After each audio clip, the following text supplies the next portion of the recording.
guys. Again, Eric Alexander, Visual Mountain again.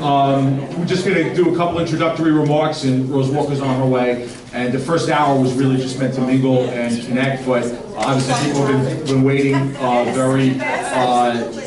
people have been waiting very patiently for a while, so we understand for sitting. So let's get started. We'll just introduce Victor Minerva from NV5, but we'll pull Sean Sally up from Nassau County just to say hello and get started.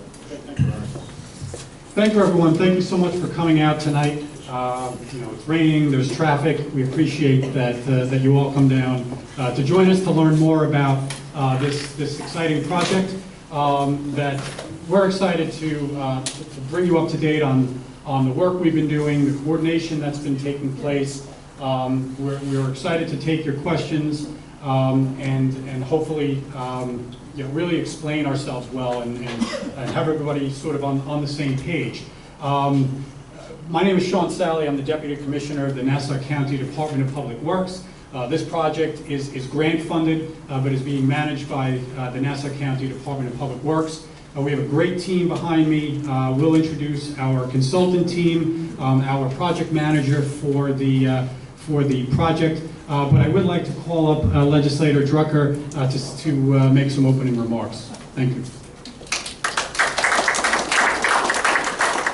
Thank you, Sean. And again, I'm Arnie Drucker. And Hicksville, as we've said many, many times, is so important that you actually have 3 legislators who represent you in the Nassau County government. Rose Walker and Laura Schaefer, I understand, are on their way. I would stay for the duration, except today is my wife's birthday, and in order for me to stay married, I better be home to have dinner with her. I promised her I would. I became a grandfather less than 2 weeks ago, and we weren't able to do much for a while. So I promised her, don't worry, honey, I'm going to be home for your birthday, and we'll go out to dinner. And then I was told I had this meeting tonight, and I said, well, this is important. I got to go, and I'll stay for a little while. But I have staff here, and they're going to be here to listen to all the information. This is a project that is very, very comprehensive, and I think we are in good stead to have Nassau County DPW spearheading it. We have a great department there, and in collaboration with the other stakeholders involved here, the task for the tactical advisory committee that we have, technical advisory committee. All of the T's are going to be crossed and all of the I's are going to be dotted, rest assured. But the questions that you have and that people are going to have, we hope that we're going to get answers tonight, and I'm pretty sure we're going to get answers to a lot of the questions. We deserve to have those answers. There are studies that have to be done, and data has to be extrapolated and articulated, and that's what we're hoping to get. And I'm hopeful that we're going to have that tonight. I just want to thank you for allowing me to be here tonight. I will stay for a little while, and then I will be out, but I thank you. And Rose Walker will be here, and Laura Schaefer, I understand as well. But thank you, and feel free to reach out to my office going forward with any questions you may have. We'll be happy to relay information that we get so that it's easier for you guys to digest as well. So thank you very, very much.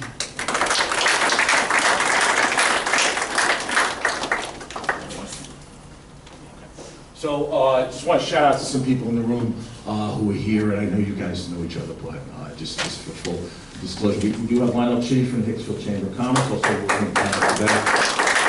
We've got Harry Single from the Hicksville Community Council, who's been, just instrumental in pulling together plans for many years.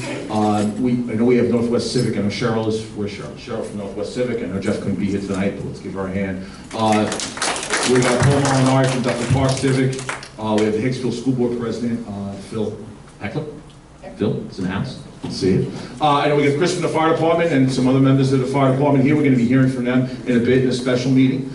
So that's important. And if the members of the Hicksville Downtown Revitalization Committee could all just stand, because they've been kind of helping for a lot of years, pull together some plans. So, guys, thank you. We do have some regional voices. Where's Francesca Carlo, Nassau Chambers? They're just popping in. So let's give her a hand. That's great. I'm sure I'm missing some people, and there's a lot of important people in the room today. Oh, Jim McCaffrey from the town of Oyster Bay is with us. Also, this is a resident. He's kind of, awesome. So we're getting started. We're waiting for Rose, but maybe should we get started a little bit? Yes. Yeah. So I'm not sure. I don't. So I got it. So, Victor, you're on point? Oh, Ariel, definitely. Look, bring it up, man. Sorry. I just wanted to introduce myself. My name is Aryeh Lemberger. I'm a senior planner with Nassau County. I'll be managing this project for the county. We've assembled a world-class team of planners and engineers, NV5, LKMA, Vision Long Island, to help us execute this project. This study is complementary to many of the other initiatives that are going on in Hicksville right now, and meant to create a holistic package of improvements to really revitalize the downtown area here, to draw people in, to draw businesses in, to make it walkable and the experience much more livable and pleasant, and make the traveling experience for the purposes of this study much, much better, and make the connections where there currently aren't connections, and treat the connections that currently do exist in a more thoughtful way. I'll be hanging around all night. I'll be available afterwards to answer any questions one-on-one. But for now, I'd like to just ask Legislator Walker if she'd like to come up and make one. I'll talk for another 5 minutes.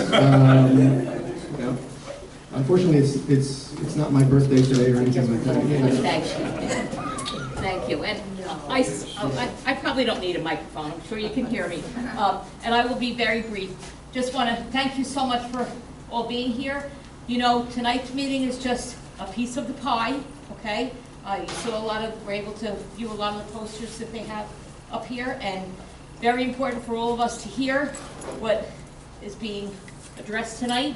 And I just thank you again for all of you being here, and certainly if you have any questions, if you don't get them answered tonight, make sure you fill out a card, leave it here, or get it to me, get it to my office, and we certainly will have those answers for you, okay? So thank you so much. Thank you very much. I'd also like to mention before I hand it over for the presentation that there's going to be a brief presentation, of course, and then Q&A.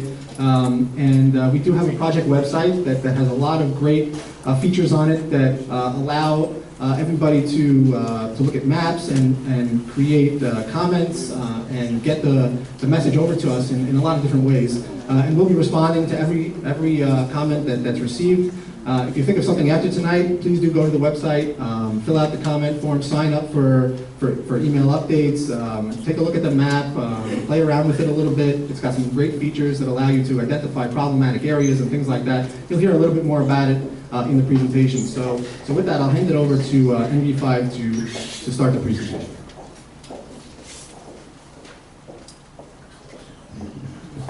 Thank you all for coming. My name is Victor Minerva. I'm the Director of Planning at NV5. Just take a few minutes. I want to let everybody kind of find out who the other members of our team is. My name is Chris Lucas. I'm a transportation planner and at NV5 also. Steve, way in the back. Steve Norman at NV5, civil engineer. We also have, also in the back, Neil Desai, planner from NV5. Eric Alexander, Visual Mountain. you all know. Ray Bias, LK McLean Associates. Okay, so I will start. I know we got a great turnout. Very happy you're all here. We've been waiting a while, so we'll get right into it. The point of tonight is really, I'm going to provide an overview of the study and also talk about all the public outreach we've done today. But really, the focus is going to be on really the existing conditions analysis, and then we're going to talk about next steps. So, as Sean mentioned, this project is being led by Nassau County DPW. We're working in cooperation with the Long Island Railroad, Town of Oyster Bay, Hicksville Chamber of Commerce, New York State DOT, the Downtown Revitalization Committee, and the County Executive's Office. There's been a lot of work done in downtown Hicksville. Going back to the Downtown Hicksville Revitalization Action Plan, then you've got the Downtown Revitalization Initiative. Now the town is undergoing a rezoning initiative on that. So what our project is really another piece, one of the pieces in the puzzle. And our study is really focused more on walkability and safety improvements, which is a little bit different than the other studies that have been done. And we're the first real traffic study that has been done for the downtown that's very comprehensive, and also a pretty much in detail crash analysis. And going back, I also want to mention, we have been already coordinating heavily with the town of Oyster Bay. 2 members of the town sit on the technical advisory committee for this study. We're going to be supplying the town with our traffic analysis and all the raw data for their rezoning effort. And then we're also going to be looking at, obviously, all the recommendations that were part of the DRI and kind of vetting those as we go forward with our study as well. Specifically, these are the detailed goals and objectives that were developed for the study. It's really to improve accessibility and safety for all users in the downtown, including pedestrians, motorists, bicyclists, and cyclists. We obviously want to develop recommendations that complement what's going on with the town and the revitalization efforts. And we're paying specific attention to the area around the train station and also the roadways, including Broadway, Jerusalem Avenue, and Newbridge Road. This is just a map of the study area, kind of shows the boundaries. We're really looking at everything from Old Country Road up to James Street, primarily within Newbridge Road to Broadway, and this kind of shows who's the jurisdiction on those roads. So the state roads, 106 and 107, Broadway and Newbridge, and then the county roads are identified in blue. This is the scope that was developed for the study, and it's specifically what we're doing. We have public outreach and meetings, which are going to be running throughout the project. The existing conditions analysis, which is really the focus of tonight's presentation. And then going forward, we're going to be developing complete streets and traffic calming alternatives, and finally developing cost estimates for those recommendations. The project schedule, we kicked off in the winter. We had a kickoff meeting with the town, with Oyster Bay and Nassau County DPW. We met with, we did a stakeholder meeting with the town.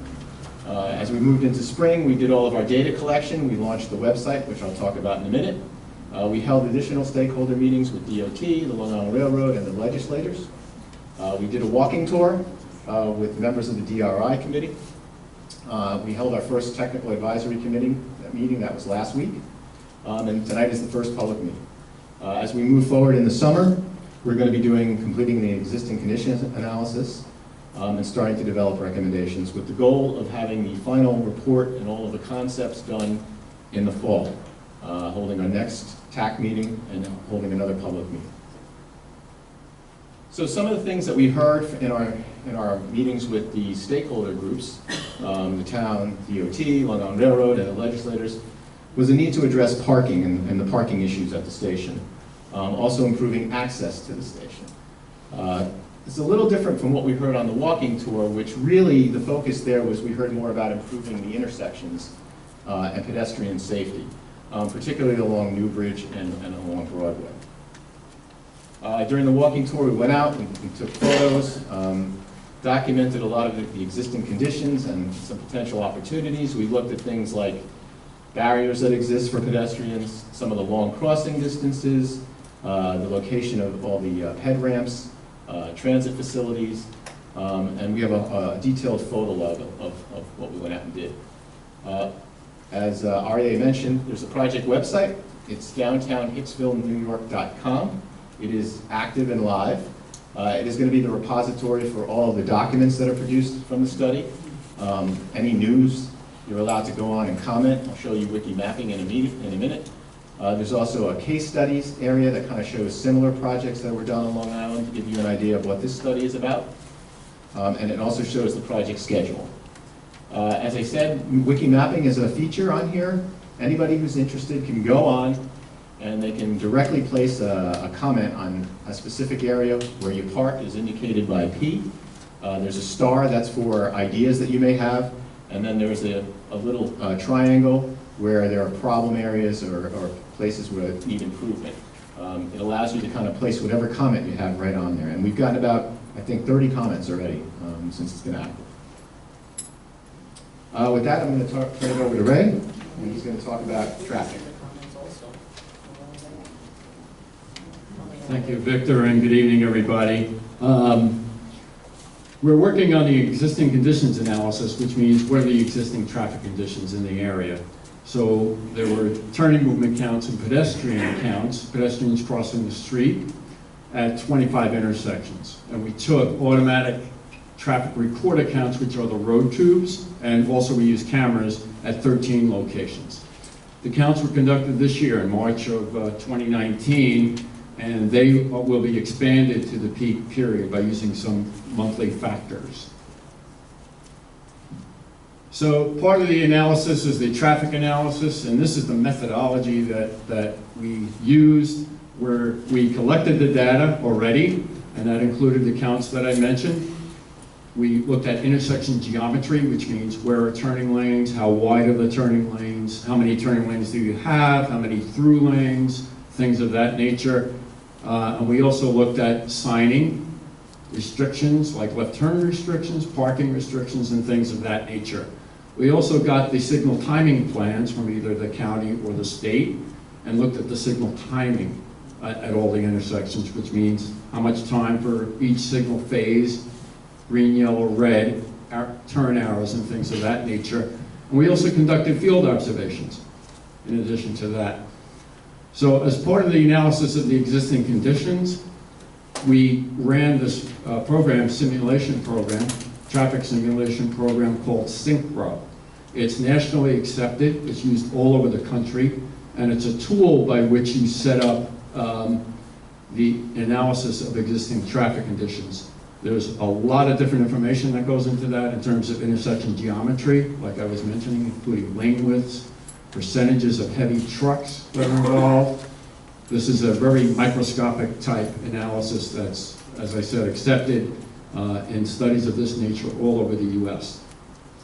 So then we calibrate the model based on observations. Is it actively or actually predicting conditions that are occurring in the field? Because sometimes the computer model may not pick all of that up. We make the adjustments, and then we provide some measures of effectiveness, or how are these intersections operating, the key intersections in the area.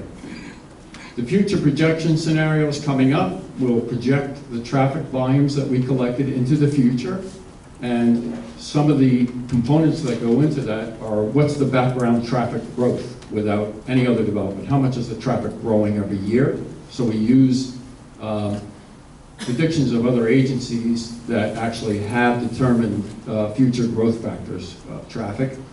We input also known future developments and the traffic that is assigned to those developments, or that they're going to generate, and assign it to the roadway network. And then we calculate similar results that we did for the existing conditions. And then we generate a build, we call a build condition, based on the recommended improvements. So this is just a general, we're going to talk about level of service, and that's how the intersection operation is expressed. This is a pretty basic representation of the levels of service, and it's like a report card you get in school. So everybody's pretty familiar with what an A grade means, it's really good. A B grade, a C is satisfactory, you can get you through.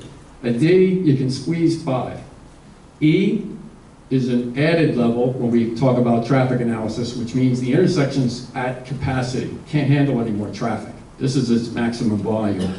And then when it exceeds that volume, you have a level of service F, which is failure, which results in backups, a lot of congestion, and you have that pulsating stop-and-go traffic that goes through a traffic stream. And if you look at it from above, it looks like a wave going through the traffic stream. So these are the intersections in the area, and we've actually looked at and determined some of the levels of service at the key intersections. And I know it's probably difficult to see from the back, so I'll come over here. Old Country Road is here, 107. This is the station up here. And we've got 106 going up this way. We've got Nelson Avenue here and Jerusalem Avenue coming up. It's actually cut off at the top, and this little piece here is an extension to the north. This is the former Sears, and it goes all the way up to Bethpage Road.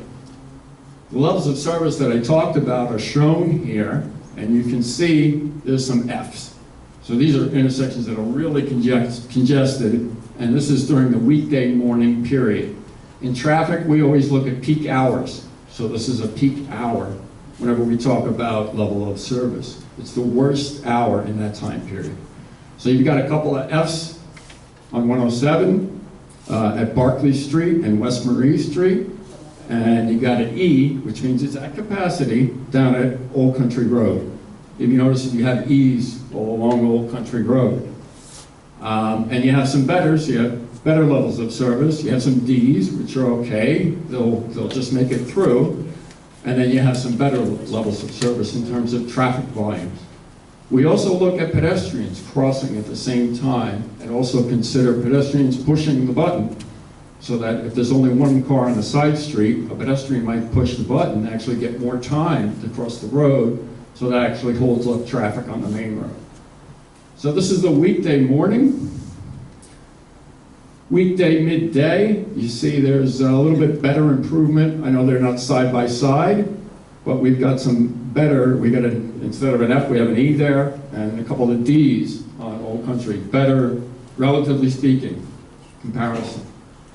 Weekday evening is not a good period in terms of the amount of cars on the road, and also the traffic and leaving the train station, and the pedestrians trying to cross the roadway at the same time. So typically, you see some E's and F's popping up, primarily on routes 106 and 107, and also Old Country Road. Midday Saturday, better. You do have an F there on 107 at Marie Street. And at this point, we're going to talk about some pedestrian activity, and I'd like to bring up Chris Lucas from NV5. Thanks, Rick. Thank you. Thanks, everybody. So just like Ray was showing us what the traffic volumes were at each of those intersections, and he mentioned that we also collected data on pedestrians crossing at the intersections. So for each of these intersections, we summarized the amount of pedestrians during the recorded time. As you can see, the sort of center of the activity is around the station, and then it fans out generally along the same patterns that people use to go to get to their vehicles, to and from their vehicles when parking and commuting, as we fan out. Victor mentioned the walking tour that we went on. We've been out a number of times during both peak and off-peak periods to make observations. Right in the station area, just on the north side of the station, we have the pickup drop-off area, which is not organized in any way, and there's a lot of ins and outs and backups. You also end up coming here if you enter on the other one-way on the other side by the Dunkin' Donuts. Other things that we've looked at is, the pedestrian experience coming out. This is one of the main arrival points once you get off the train. There is one marked crosswalk, and we'll look at another view of what the crossing looks like. But, somewhat faded and doesn't necessarily lead you to a good pedestrian path. There are existing bike racks underneath the overhead rail station, which are full. So we see people are coming, making their way to the station. Some of these bikes may be sitting here for not used on a regular basis, but we see there's a demand, and that's something that just indicates that people are using that mode currently. Other things that we've observed are busy crossings, some of which are unsignalized, uncontrolled. So these are high pedestrian locations, Wyckoff and Duffy being one, where there are crosswalks, but there's no traffic signals. So it's waiting for a gap in traffic, which with two-way traffic can take some time, not just here, but at other locations as well, up on John also. And then this route right along Newbridge between the station and Duffy, people are headed toward this town parking garage. There's also a parking garage in the bank building on the corner, New York Commercial Bank, and another surface parking lot. So that intersection has a couple of thousand parking spaces, and during the peak times, really high pedestrian volume. So as we look at where to focus recommendations, we're going to use the crash analysis that we've done, which I'll take you through now, as well as our own observations of where we see the high flows during the peak times. Here's just an image from above showing you that one crosswalk. There's another crosswalk that's faded out here, and yet another that was sort of blacked out. And what you'll notice is all these crosswalks are really just leading to the parking area. So not really providing a direct connection between pedestrian space and the station. So things like, those are some of the considerations that we're looking at. Do we actually have a good route for pedestrians that provides some of the safety improvements that could be present? This is another way of showing what we looked at earlier with the summarized pedestrian volumes by intersection, and sort of extending it out to also include some of the observations that we made. So this is based on traffic count data, and then also a little bit of detail added. As you can see, there's a lot of mid-block crossings to the Town Voice parking garage here at Duffy Newbridge. There are pretty substantial pedestrian volumes crossing John Street and headed toward the Broadway Mall, which there are some commuters parking there still. And then just generally around the station area as the critical mass approaches the station, as we would expect to see. So this is our total analysis of total crashes. So any collisions reported to the state, we request the data from the DMV. We get a 3-year period, and we've looked at that. So over 2,100 crashes over that 3-year period. The most common being rear-end collisions and collisions with one vehicle turning left across either oncoming traffic or sort of starting to make the turn and having that rear-end collision. So the larger the dots here, the more crashes in that 3-year period. And this is going to take us at the first level of, where are there some sort of issues going on. These could be anything from fender benders to pretty serious collisions. So to extend the analysis, we're also looking at a couple other factors, one being injuries. So the board on the back that has the total crashes, injuries, and then also pedestrian crashes, kind of take a look afterwards if you're interested. You can compare them more side by side.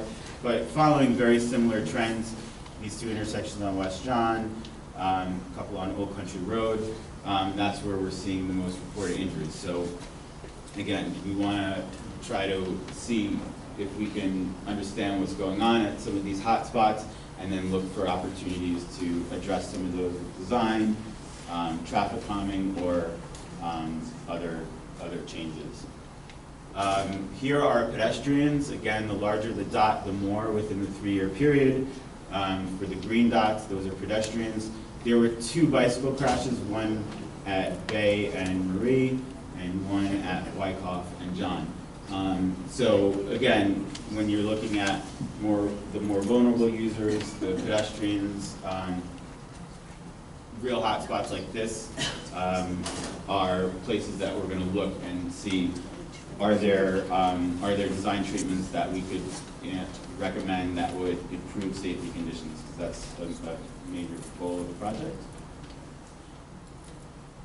We also looked at bus ridership.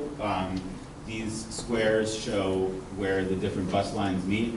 They all come through the intersection of, or I guess the area under the station on Newbridge Road. So, so we've got all these different lines converging here. There, also this stop here of Wyckoff near the mall is a heavily used stop, more heavily in the weekday period, but also used on the weekends. And we're going to be looking at things like bus shelters, how they interact with the sidewalk, is there enough clearance space, things like that, in addition to just understanding that you've got a number of buses coming through this intersection right here, and how do we accommodate for that. as time goes on. This station, as many may or may not know, is now the busiest station in Long Island on the Long Island Railroad between Nassau and Suffolk counties. So we've got almost 22,000 on-offs during weekday total usage. So that's a lot of people that are coming through the area. Understand that it's important that we accommodate those people safely while still allowing everybody else to get through and into the area for other reasons aside from just commuting. So with that, the next steps of the project are really to complete the no-build traffic analysis, so extending into the future, starting to develop conceptual designs, look at the build analysis, what's going to happen with the additional trips that will be added to the network. That again will be coordinated with the town for their rezoning effort. We're going to have another public meeting once we've started to develop concepts to get input on, the different alternatives that we're considering to address the issues that not only that we're seeing in the traffic and the crash data, but the issues that we're hearing about tonight. And then ultimately there will be some final designs, as Victor mentioned, cost estimates, so that the next step is funding with a realistic understanding of what it would take, and then our final report documenting the whole process. So what we're going to do now is open up some time for questions. Eric's going to come back up here and he will run the questions. Great.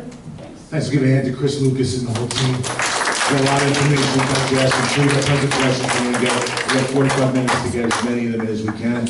And if we don't, we'll get them by cards and we'll follow up. But we mentioned there's 3 legislators for this area. We've heard from 2 of them already. Our third one has arrived, Legislator Laura Schaefer. Come on up and join us. Say hi.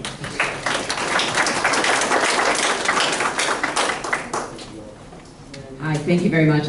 I'll be very brief. I'm just happy to see everybody here, everybody who came out to see this and be a part of this, and I'm certainly very happy.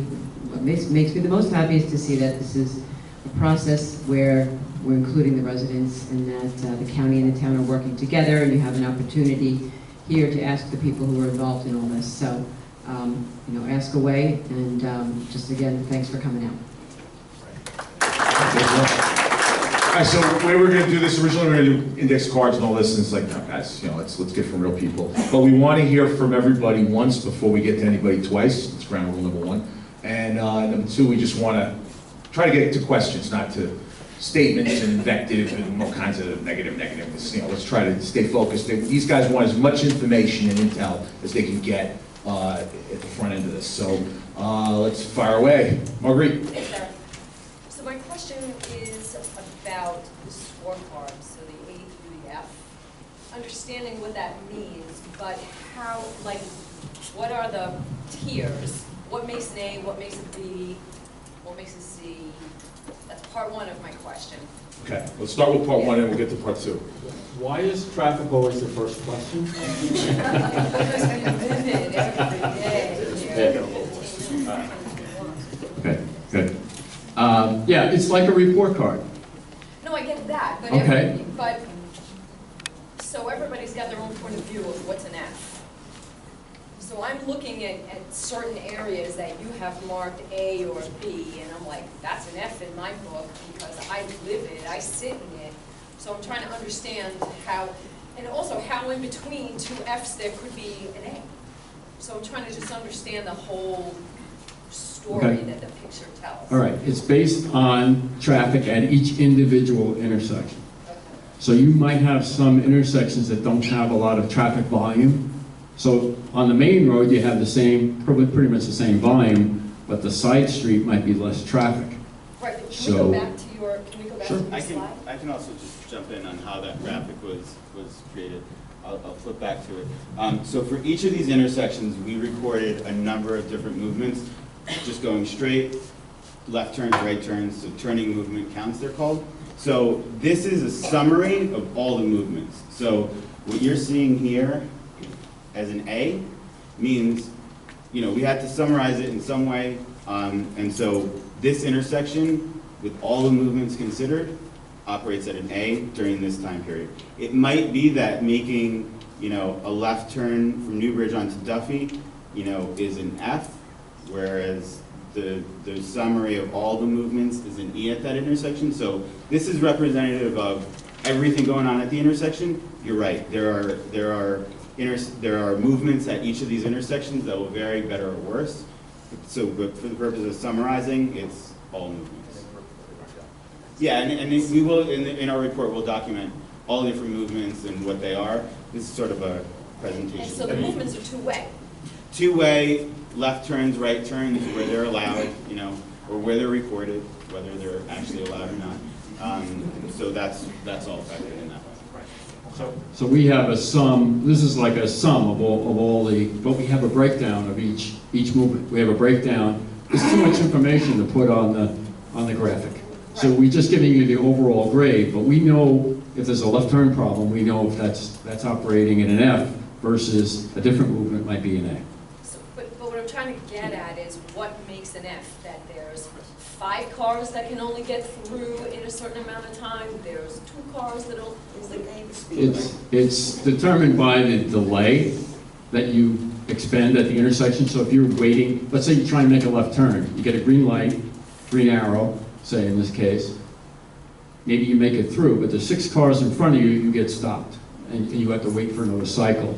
So that would be an indication that it's probably operating in F, that particular movement. All right. Thank you. Thank you. Let's get back to our orange shirt. Yeah. Yeah. And for purpose, everybody knows Marguerite. Right? Ever say your name and where you're from in Hicksville? Christine, I'm on Christine. Levittown Parkway. Okay. My question is, how will the development of the Sears project affect all this? You're collecting all this data now, but then how will it change after that? And if you collect it now and we start renovating things at this pace, how will it change once that Sears development goes in? What if it changed then and you need to change again?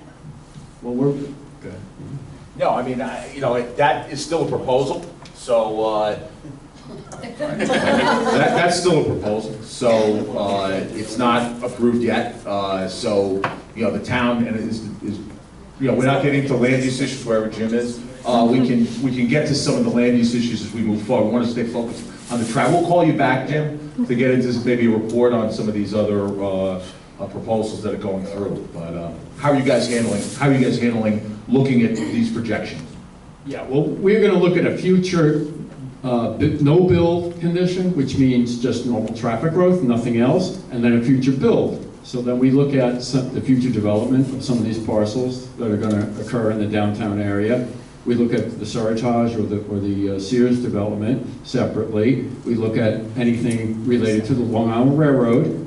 And normally, the design year, we call it, goes out 20 years for a roadway project.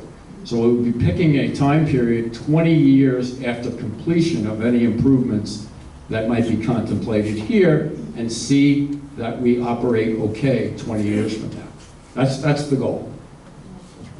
So we'll be building those traffic volumes that we can extrapolate out of those potential developments into our future build scenario to account for it for the design proposals that we're going to be bringing to you. So it won't be something that we say, okay, in 20 years, you know, we need to account for it. We're going to account for it now because we're not going to be implementing something in 20 years. We're going to be implementing it much, much sooner than that. So we need to account for what we know is going to happen in that future build year. It might not be 20 years out. We need to look 20 years in the future, but we're going to be looking at a much, much closer time frame for this project and the developments that are going to come online within that time frame to account for the traffic that's generated by those developments.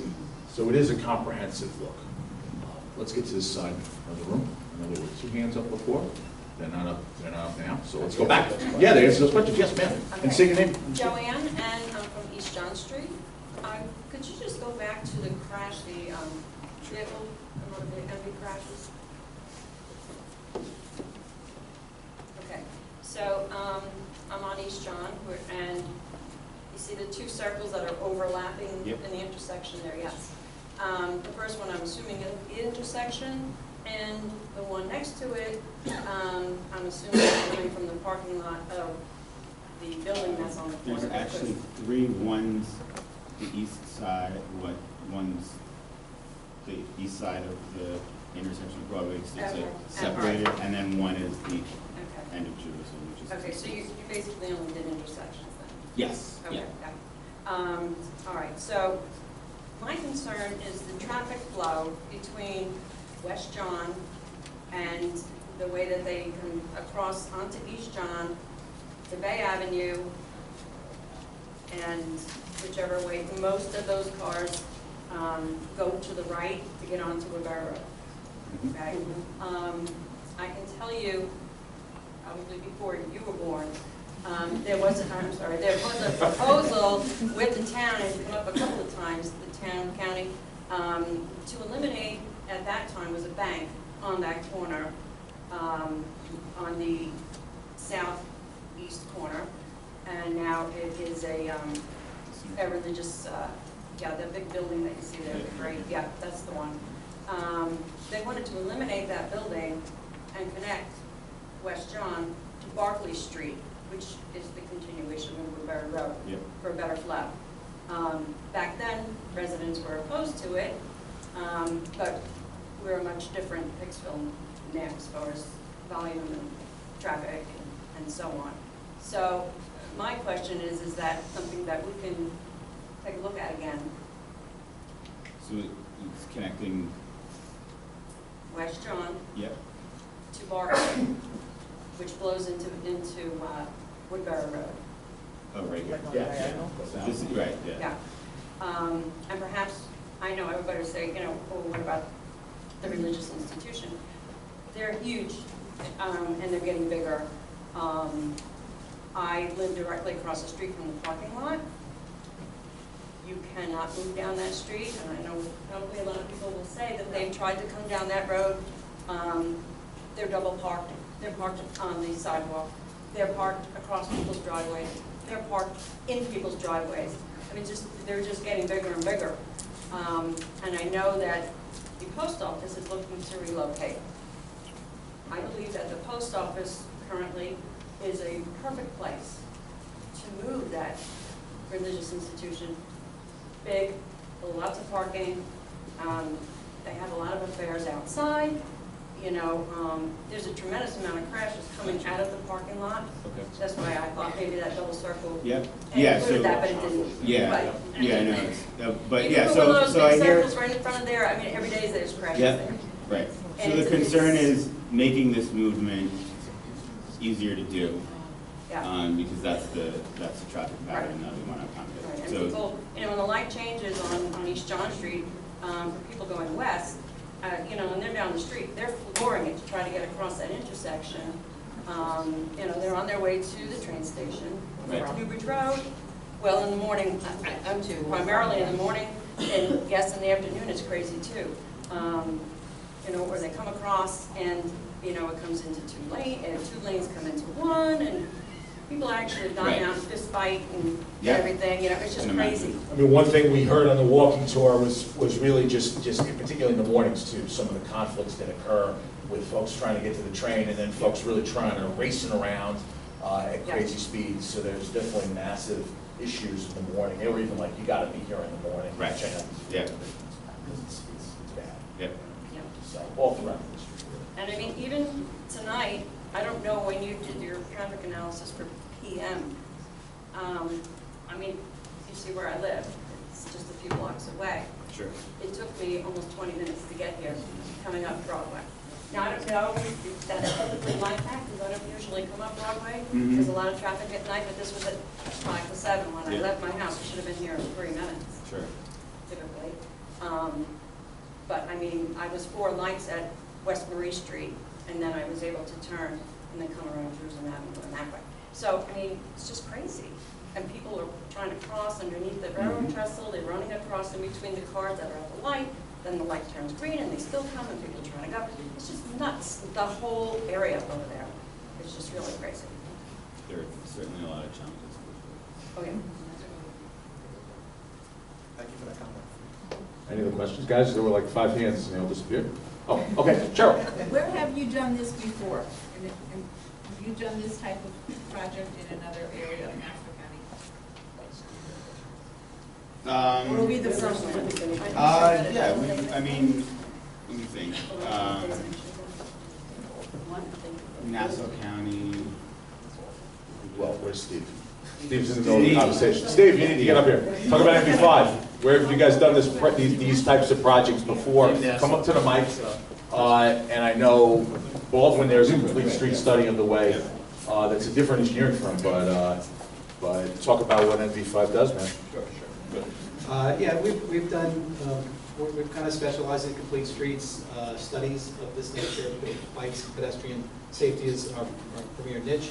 But just locally here, we've done a project up in Manhasset for a Plandome Road. We did a comprehensive study just like this, even more so. We added in the parking study, and parking utilization as well, on top of all the traffic data. And that was right at the Manhasset train station. Again, one of the very busy stations without parking, and the parking is being done on private property, and people are farming out their driveways and making money off of them because the parking is utilization, similar type of issue here, but not in this. The issue here is the spokes of like a bicycle. Everybody kind of ventures out in their own way to park at these both public and private facilities. Just another corridor, just to give an example to answer the question. We just worked with Suffolk County Department of Public Works on Union Avenue. There was some heavy pedestrian crashes that made the news day. We analyzed the roadway, had similar public meetings, and the whole community was very nervous and on their feet and on the edge of their chair, just because it affected the community in such a way because of the recent fatalities that happened on that particular roadway. And we looked at the road and made traffic calming suggestions, which the county is now implementing, this is just a 2-lane corridor where the speeds were becoming increased, had a center turn lane, and we eliminated one of the travel lanes and added into bulb outs and pedestrian safety initiatives, added a traffic signal where there was a signal being crossing. So we've worked primarily with Suffolk County Department of Public Works, Nassau County Public Works, our New York City initiatives we've done. I don't know how many schools, Chris? So for 210 safe schools, also Long Beach, Lynbrook, County. Counties. So these are complete in Lynbrook, and they're complete. In Long Beach, they're all complete. They have, everything's done. It's a completed project. Or is it just a phase of a presentation like this? I mean, the Lynbrook study was a little bit more of a compact area, and yes, those improvements have been made. In terms of complete streets, though, this is the term that we use to apply to all of our projects now. This is a mandate upon us by the Nassau County Legislature, passed complete streets legislation, dictating to us that we need to look at this and take this into account when we look at any type of project that we're doing. So we take into account complete streets types of improvements on every study that we do. And different scales. On different scales and different communities. Every community is different. Unique. Yeah, every community is different, and the packages that we come up with and the conceptual design solutions and when we ultimately implement will be for the community. Okay, so if I want to go to a place that you've already done, where do I go and look and see what was done to improve that area? Well, you could go to downtown Lynbrook, the Five Corners we call it, but you can go throughout Nassau County and see complete street type elements all over the place. Sidewalk bulb outs to decrease pedestrian crossing times, enhanced crosswalks, enhanced signage, beautification, sidewalk improvements, accessibility improvements. Great plazas. Yeah. There are things that you don't even see that go into complete streets, vehicular efficiency type of things that improve the pedestrian environment, and things like that. So we're constantly keeping complete streets type of analyses in our minds as we're going through these types of projects. And on the website, if you go, there's a case studies section. There's 3 on there that are very similar in nature to what this project could be. So I would recommend going on that. And, not only is this a county priority, New York State, Glenn Morrell from New York State DOT has laid out, he came through a Complete Street Summit that was held a couple months ago, that $50 million from the state is going into these types of projects around Long Island. So we had never seen that level of funding for not just talking about improvements, but actually carrying them out and getting them built. So, a lot of this you can come to, whatever we agree on, and everything's got to be planned in a hyper-local fashion with the local community, hence why you guys are all here. And then what's So- your projected completion? Like if you get the approval, all the studies are done, everybody's cool and everything, then when you start to finish, what's your scope of time completion? It's hard to say because in developing the conceptual design, some of them may be implementable sooner rather than later. Some of them may be more long-term type of solutions that require maybe more money or more planning or engineering type of focus. So we're going to be looking at a range of different types of implementation scenarios. We're going to be looking at things that we can get in right away and things that are more long-term improvements. Some things are as simple as paint. You know, some things are physical improvements that have to be really studied and analyzed and go through the whole design, process. So this is the planning process, the study process. Legislator Walker. I don't know that anyone mentioned it yet, and I don't know, I actually spoke to Ariete about it before. I know a lot of people have been concerned because, and I don't know if anyone's here from the state, but on 106, which is 106, Newbridge Road, whatever you want to call it, I know one of the intersections, or one of the intersections you did look at, where West Marie comes into Newbridge, but there's now traffic lights that the state has put up at West Marie and Newbridge and West Nickard, and now they're not that far apart. I mean, one is here and one is where you are, and they're new traffic lights, so sometimes they're blinking lights. And I sort of get the West Marie because a little side street comes out from Nelson and the buses park there, and it's hard for people to see. A lot of people don't really get, well, why would they suddenly put these two traffic lights very close to each other? And then you have Old Country Road, West Nicolai, West Marie, and Duffield. And now there's 4 traffic lights in that span. And I don't expect you to be able to answer that. I know Ariete said he did get some information from the state, which, and nobody is here, I guess, from the state tonight, but that, a lot of people have questioned that, and just be something we'd like to get a little bit. They were part of the walking tour and they're part of the technical advisory committee, so they are plugged into what they're doing, we're aware of. Yeah, the state has a program going on right now with a big $50 million plus price tag, implementing pedestrian safety action plan, PSAP is what they're calling it. So they have been, the state has been funding walkability and projects similar to this and specific site improvements. So they have basically a fund right now. They're looking at different places all over their state roads and implementing pedestrian safety action measures. And those were and it includes traffic signals, it includes new crosswalks or upgraded crosswalks. So those 2 were from the pedestrian safety action plan implemented by the state, and I'm assuming, and we can touch base with them after this as well, that was based on pedestrian crossings and safety more so than traffic capacity at those locations. But as also, there's a mid-block crossing up near the Broadway Mall that they've heightened the awareness of that location as well. And those are the 3 or 4 improvements that were recently done by the state under that pedestrian safety action plan. We'll be evaluating the information that we receive from the state to determine the decisions that have been made and how they affect our effort going forward, and also what their future plans are, immediate future plans and long-term future plans, so that we can coordinate very closely with them to implement what we think is the right solution for the community and what the community really wants. And we'll be coordinating with them very, very closely on this. It's unlikely that traffic signals are going to disappear where they are right now, but at least we'll have a clear understanding of what the purpose is. And if there are modifications that we feel are necessary, we'll be happy to recommend them to the state and work with them very closely so that they feel comfortable buying into those type of recommendations. And we did hear that comment come up a number of times during the public open house. Thank you. So this You is sure? a Yeah. follow-up. Let's just say your name too. Joe Sackman, so follow up to that question. So it sounds like there's like 3 major players. We've got Town of Oyster Bay, we've got the county, and we've got the state. And the state is taking actions like putting these lights up. You're making assessments and doing studies, and then the Town of Oyster Bay is doing their thing. It almost sounds like there's talk, but there's also just unilateral action happening. And that sounds like a waste sometimes. We have someone doing something, and you come out and say, You know, it was a good idea to put those two lights up. We take one of them down, so that was a cost that could have been avoided. And I'm thinking like in the future, if someone decides, well, we want to do this one thing, and then someone says, well, no, we don't, who's going to have the last say? And how do we avoid like wasting taxpayer dollars, wasting time, and et cetera? Let me, before, maybe Ari can jump in on that, but the origin of this study, and Sean, I think, was there, this was actually coordination with the county and the town.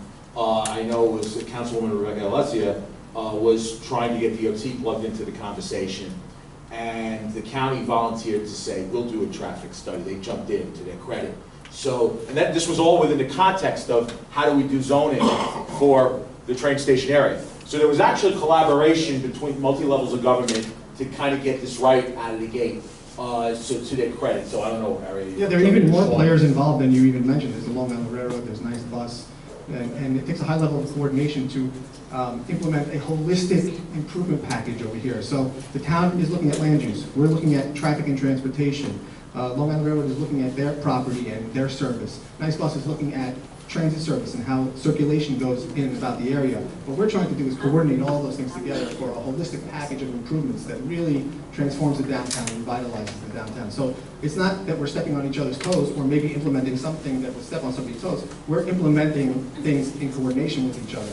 And you know, there are overlapping jurisdictions. I mean, Town of Oyster Bay does not implement traffic signals. If there's a traffic signal recommendation, either the county or the state would do it, and we work together to make sure that that's right. But there are also rules and regulations that need to be followed. So, for instance, in the evaluation of a traffic signal, there are federal guidelines that need to be followed. So it's not just, you can't just say to me, I want a traffic signal there, or I want a traffic signal removed from there.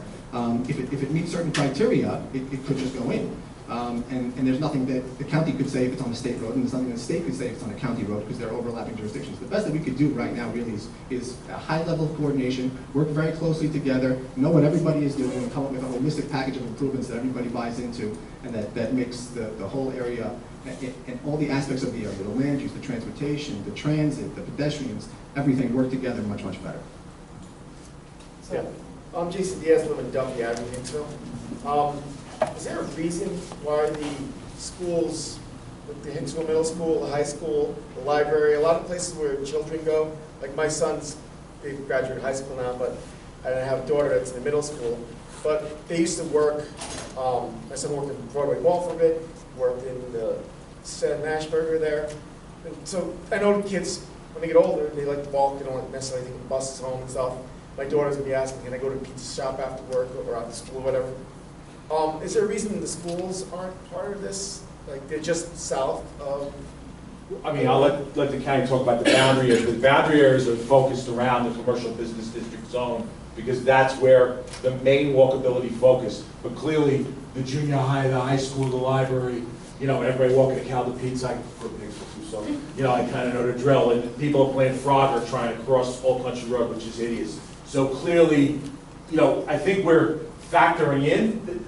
It's just that Hicksville's a big place, and there needed to be a focus in coordination with all these other activities and the land use changes. So that's my take on the explanation of boundary lines. Yeah, it falls into line with the land use possibilities that the town is looking at, and that we're trying to accommodate for also.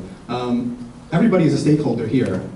All landowners are stakeholders, people outside of the study area are stakeholders. We reached out to all the schools and everybody outside of the study area as well to tell them about this meeting and to try to get as much attendance as possible and input as possible from as many different entities and stakeholders as we possibly could. So everybody's a stakeholder, but it's really focused on the downtown area and the walkability in the downtown area. If there are other areas immediately outside of the study area or even in other areas of Hicksville that require us to take a look at accessibility, walkability, and things like that, of course we'd be happy to do that. And Phil from the school board. Phil Heckler, Hicksville and Hicksville School Board. So I routinely try to bring this back to the school board to let people know what's going on. Often school board members come to these meetings. We have worked with the town recently to repaint crosswalks that are in the vicinity of all the schools. And that was it's almost been complete. We just started it in the spring, and we're continue to keep our eye on this and try to incorporate it. So before we get to that, we got two more questions. This is along the theme of that. A woman named Selvi Silney was at the street. We were at the street fair, and she asked that we read this. So I just want to read this. She couldn't be here tonight. She's working, but you know, and this is along the lines of young people being harmed or crashes. We as a community were devastated due to a fatal accident at a neighborhood high school, a kid at Old Country Road Junction, intersection of 106, Newbridge Road. That was just a couple weeks ago. We request the county to take necessary steps to put signs, traffic rules for ongoing vehicle traffic, to consider driver responsibility. We also request the county to reduce the speed limit at Old Country Road, Newbridge Junction, and traffic speeding cameras which can caution the ongoing traffic to drive slowly and cautiously, looking for pedestrian and bicyclists crossing the road. In addition to car drivers, request the county to put devices with beeps and voice modules for the pedestrians and bicyclists so they can watch or hear the voice device cross the road carefully. We have the letter, we'll send it, and I just promised her that I would you know, read her letter. So, but obviously, clearly, there's an issue for young people. So, thank you for raising that, sir. Hi, Ned. I park in the Hicksville garage every day. And I was curious, with all the Ds and Fs in the intersections, is there an existing traffic computer that coordinates with all the state roads, county roads, and the town roads that's being implemented now, or that really has to be optimized to get the kind of flow that you want out of this? There's no town signals, there's only county and state signals. Wherever possible, we do try to coordinate, either by hardwire or by visualization. In some areas, our two systems are not necessarily compatible, and we do periodically visually coordinate the signals. In other areas, the systems are compatible, and we do tie into the state system so that the signals work in an efficient manner off of each other, so that there's no backups at one and free flow at the other, and operates in a more coordinated fashion. So it depends on the area. So can I ask a quick follow-up? Does that mean that you don't have state and town roads, county roads aren't coordinated here? No, there is a high level of coordination here. I mean, we have to coordinate. Computer. I don't know off the top of my head. I'd have to go back and check. I mean, the state they keep track of the numbers. I don't know if there's one supercomputer that tracks it all. You know, that would be pretty cool. No, the fact is that Old Country Road here, that runs right through here, intersects two state roads. And all the signals on Old Country Road are county signals, but all the signals on the state roads are state signals, except at Old Country Road. So we do have to coordinate with them, and we do have to make sure that we're not causing a bottleneck that creates ripple effect over on the state roads. Charlie. Charlie Montana. Since we're talking traffic here, I'm surprised that nobody's brought up the big increase in truck traffic that's going up and down Broadway due to the expansion of all these facilities down at the old Drummond. 18-wheelers. I mean, that's outside the area, the cause, but the effect is up and down Broadway. The last couple of years, the truck traffic has increased tremendously. And part of it, I think, is because other routes, like South Oyster Bay Road or some others, some of these trucks are restricted from going. So the brunt of it is to get to the expressway is going right through the middle of our area that we're talking about slowing traffic. There's no way the traffic can be slowed when there's 53-foot truck to trailers going up and down 24 hours a day. So that has to be part of the study. It certainly is, yes. Yeah. Lorraine? Did you say it was And your name? March? Just say your name. Lorraine, last name? Bernard. Okay. It was March you said it was done, the study? And are most studies done in the month of March? I mean, why March? They definitely want to do summer. Well, yeah, not summer, but Right. why March? March was picked, I guess, to coincide with the time the study was being done, but there's monthly published factors, if you take account in March, to expand that to the peak season, whether that be summer, a lot of times it's some other time of the year. Spring or fall might be higher than the actual summer counts. When were the markers put down? And how many markers were put down? When you say markers, the road tubes? Yeah. I think we've got, and I'm not positive, but I think we've got a lot of this on camera, that we're taking with cameras, and some with road tubes as well. Oh. So we've got a combination of counts. And we have a history, the state publishes over time period, a history of counts, and that's one of the ways they use to determine how much traffic But like this increase. gentleman just said, the increase in trucks is crazy. I mean, if you can't be, okay, 20% each year, no. The last year, it's like 30, 40%, maybe 50% worse than it had been ever. So, Well, that information should be in the March data that was collected, the percentage of trucks. Yes, a quick question. Tom Dean from right here in Hicksville. The purpose of this traffic study is for the revitalization, including this proposed train station, closing certain roads, making them all, that's all in what you're going to be evaluating? Is that the purpose of this? Well, the closing the road piece is not necessarily, it's just a concept that came out of the DRI. We'll get to Jim in a minute to maybe give a DRI update and a town update regarding the zoning. There's a whole number of factors between the town's revitalization, between what the state's looking to do with their track, you know, and I know they've included Seritage in this study too, as far as, again, you heard, looking at future conditions. Really, the community had been asking for a traffic study for quite some time So to look at all is this it? So this is it. This is your study. So ask away, man. All of this is going to take into account all the revitalization proposed, or not proposed, but suggested for by the DRI. Those numbers will go into the build analysis. And the solutions or the analysis that you come up with, the design will be for that. Complementary. Yeah. Yeah. Just another quick comment on so with the cameras that take the traffic count, they record heavy vehicles, so truck traffic, so we have a percentage and an actual number too. So those counts in March could be compared to counts taken in the future with the same similar type of vehicle mix, to see the heavy vehicles, to look at sort of trends with specific vehicle classes. And yeah, like Aria mentioned, can I just also add back one more historical. thing? We also have another FedEx building being built, which is going to go right through our town. And I don't know how many trucks, I don't remember, I don't have my notes with me, but there's an awful lot that will be coming down 107 from the new FedEx building being built in Bethpage. That's a biggie. Yep. So I think what we're hearing, if we could peel off some of those truck numbers, that would be useful, because we get that a lot, and whether the numbers really are 50%, they may just feel like 50%. It might end up being 12% an increase. But the reality, the numbers, we have the numbers that we can compare to. So we should get that out for these ones to follow up. Please. And let's get to, I gotta get to everybody once before we get to you twice, but we'll grab it. Just a quick add-on to that, the closing of South Oyster Bay Road to these 53-foot trails is a very recent change. That was open until just a couple of months ago, I believe. It hasn't been open for years. No, it was open.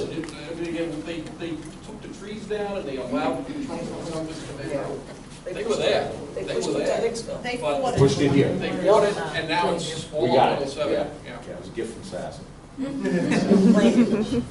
Realistically, though, I mean, the trucks do need to get from where they're going to where they're going, and they need a high-order roadway to get there. So our job really is to figure out how to accommodate all of that and how to strike a balance Widen and the create road. it efficient. What? Widen We don't the widen road. any road. Oh, yeah, we do, so we can get cars on the road. Guys. Francesca's got a question. I know she's regional. I'm trying to get to all the Hicksville people first.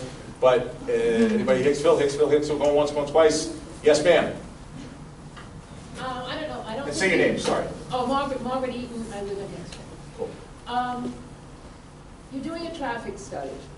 Now, a concern from the people from Hicksville is the overdevelopment, the FedEx building that's being built. There's many things happening back in the Grumman area that's contributing to the increases of trucks, traffic, whatever you want to call it.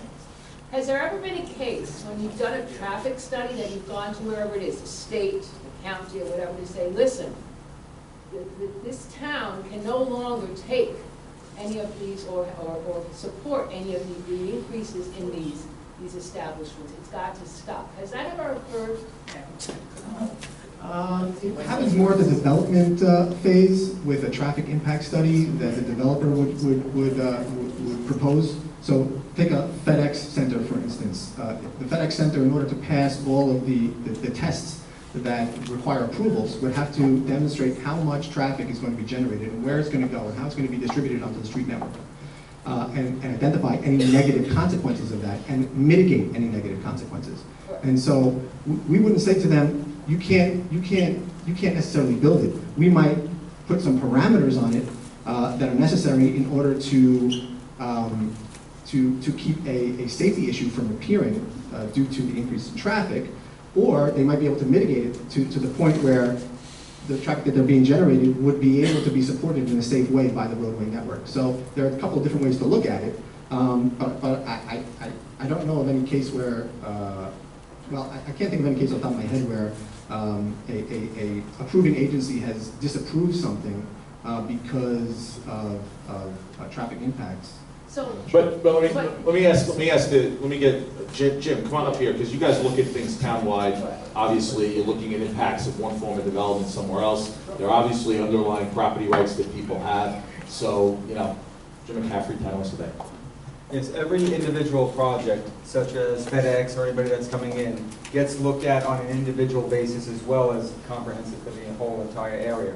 So anytime any new development comes in, they're going to have to go through the same process.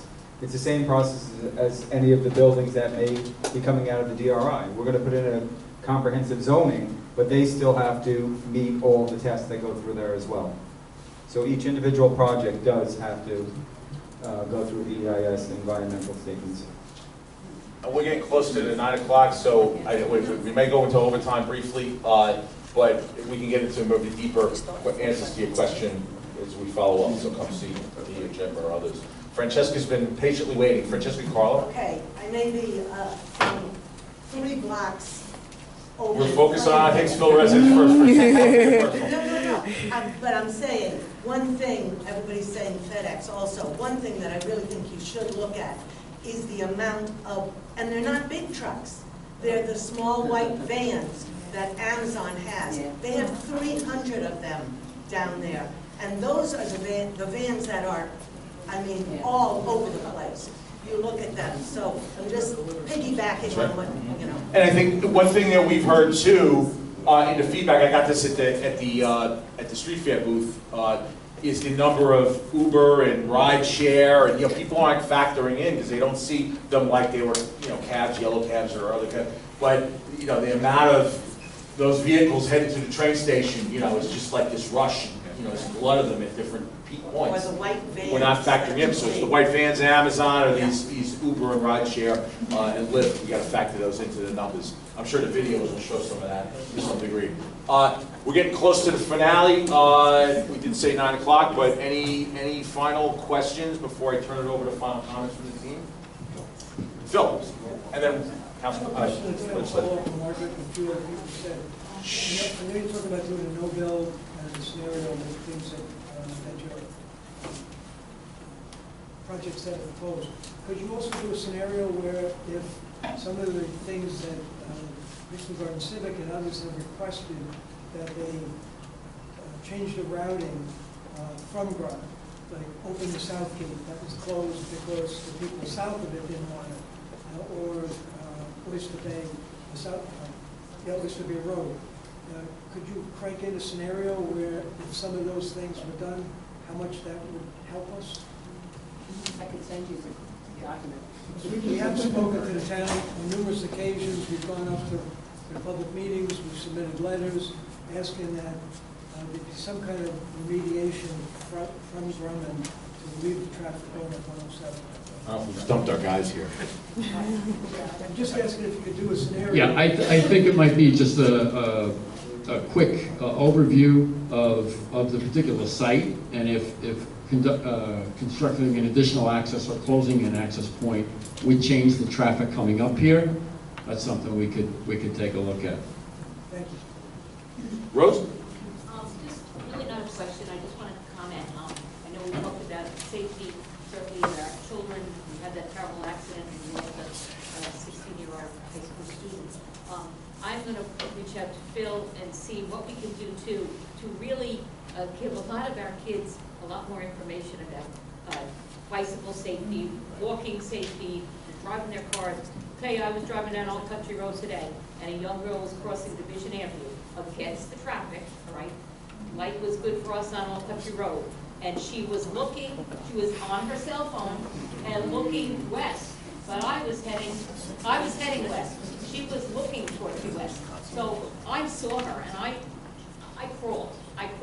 So the cars behind me had to crawl. But God forbid, I mean, she was not focused one bit on cars are coming down Old Country Road at a decent amount of speed, you know, and so we really do need to work together. Like I said, I'd like to work with Phil and the school district and see what we can do. We also have kids, be careful when I tell you, we see it, people have put a lot of information, kids play chicken on the bicycles. They think this is funny, doing wheelies down Old Country Road. You know, we've notified the police are involved, but these are things we have to address with our kids. But unfortunately, it affects the drivers too. So, you know, I mean, that's not, God help us, God forbid, that is not how that young boy died doing something foolish. But we do have to remind our kids about safety when they're out. There is a program that Safe Routes to School, listen, Councilman Martin, we'll talk about it for a second. Well, it's a program specifically focused on making it safe to walk or bike to schools and really focusing on the intersections and the roadways in those areas.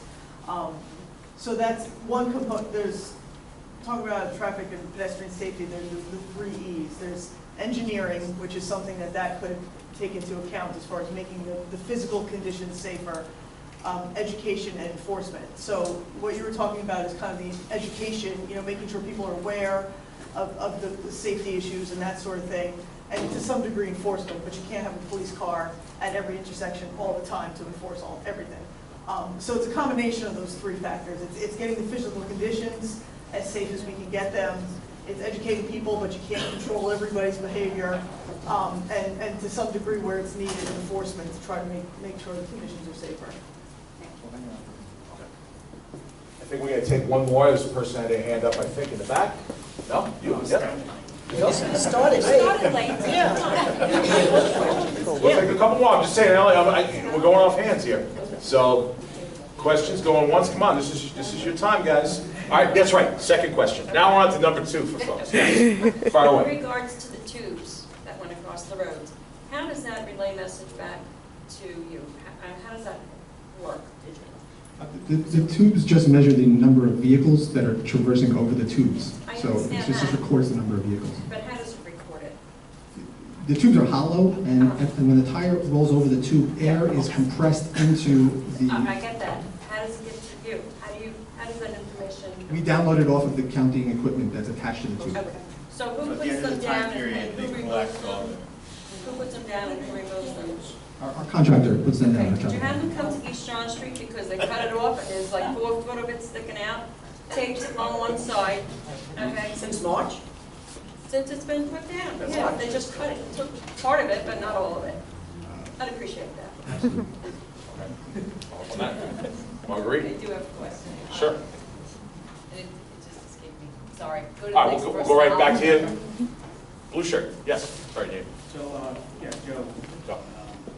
So, being that this is centralized to downtown Hicksville, what would be the area of effect once you say we get through everything and you said you plan on coming down the road? How far do you see geographically this would affect traffic going north, south, east, et cetera? Because while this might be central, Long Island Expressway is what, like half a mile to a quarter mile away from here, and then, you know, going down to Drummond. So if more development's happening outside of the area like we were talking about, if we're just doing one piece of Hicksville, is that giving us the whole picture, or are we going to be saying like, well, we should have done like 5 miles around and to understand better how the whole community is developing, or are we just, you know? Well, the best example to address that question is traffic signal coordination and operation. If you change the timing of a traffic signal at one intersection, but you don't change it at the other intersections that feed into and feed out of that intersection, then you're going to end up with traffic backups.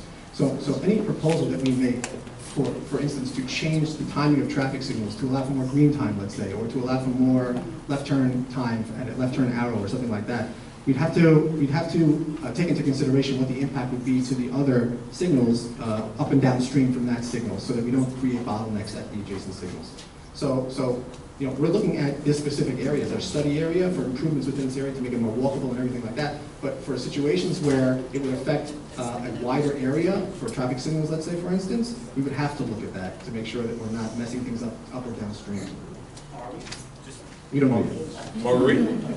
Just another quick tag on to that is that Ray mentioned earlier that when we do the future no build and build, we use something called background growth rate. So that means what's the average growth rate per year in the region.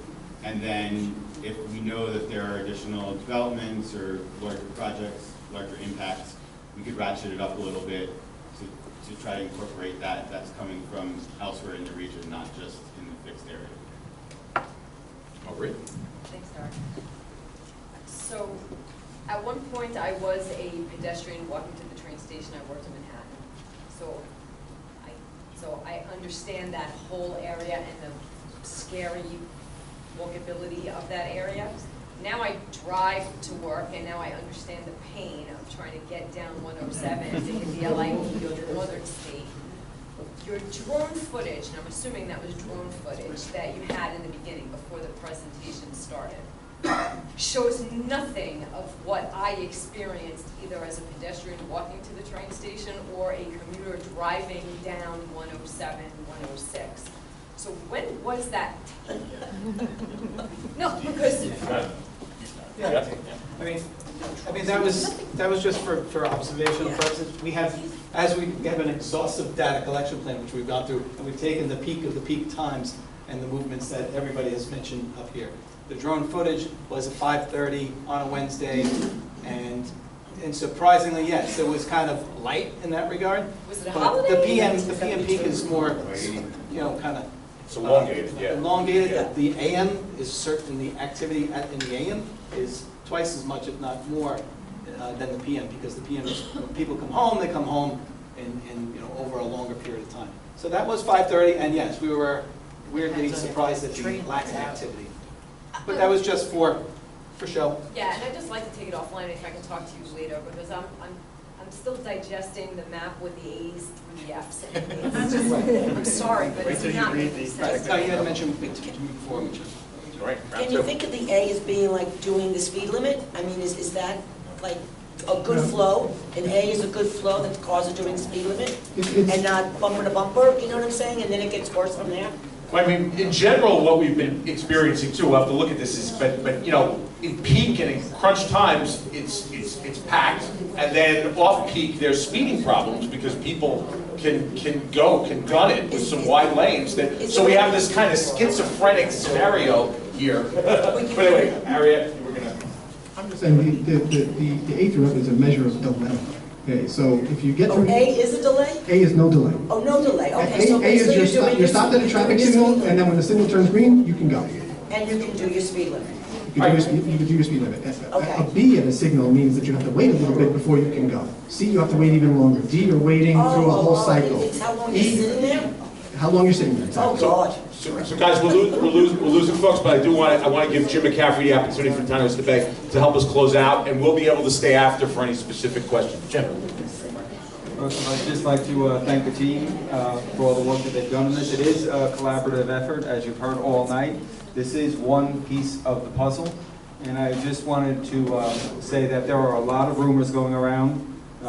Social media is good and it's bad. There's a lot of crazy rumors flying around there about the DRI, the revitalization being abandoned. It is still moving forward. The state $10 million grant is moving forward. Don't believe anything else that you may have heard or seen. The downtown revitalization as far as the zoning is still moving forward. This is part of that process. Nothing can happen.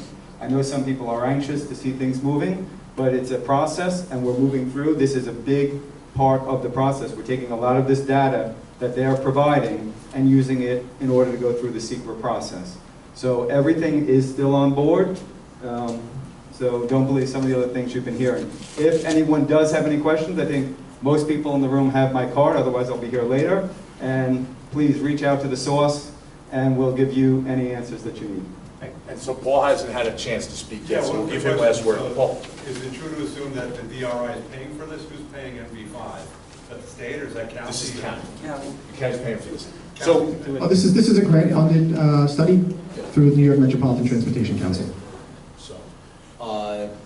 So I just want to say also, we videotaped tonight. You know, social media is a strange thing too. There are edited meeting tapes to go around and, you know, kind of don't really relate to reality. It's like little snippets. It's like creative editing. So this is an unedited tape that's going to go up on the website. So, you know, if you want to repeat what was already we've all heard tonight, you get a chance to see it again. We're also doing outreach. There are people who weren't here tonight.